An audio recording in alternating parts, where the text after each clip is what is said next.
LGRD মন্ত্রী এবং বিএনপির মহাসচিব মির্জা ফখরুল ইসলাম আলমগীর বলেছেন, ঠাকুরগাঁও বিশ্ববিদ্যালয়ে কোনো ধরনের রাজনৈতিক চাপ দেওয়া হবে না বা কেউ চাপ দিলেও বরদাস্ত করা হবে না।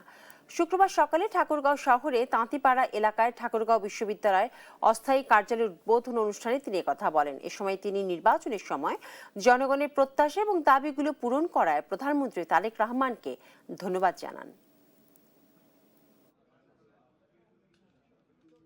মুখে দিলেই জাদু, গোলমাল চকোলেট, জাদু মাখা স্বাদ।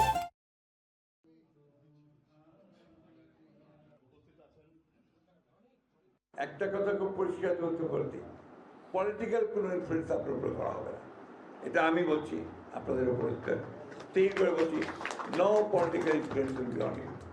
আপনি সঠিক যেটা করা দরকার সেটা করবেন, দয়া করে সেটাই করবেন। এটা আমার অনুরোধ থাকবে আপনাদের কাছে। আমরা কোনো রাজনৈতিক চাপ কখনোই সৃষ্টি করবো না, কাউকে করতেও দেবো না।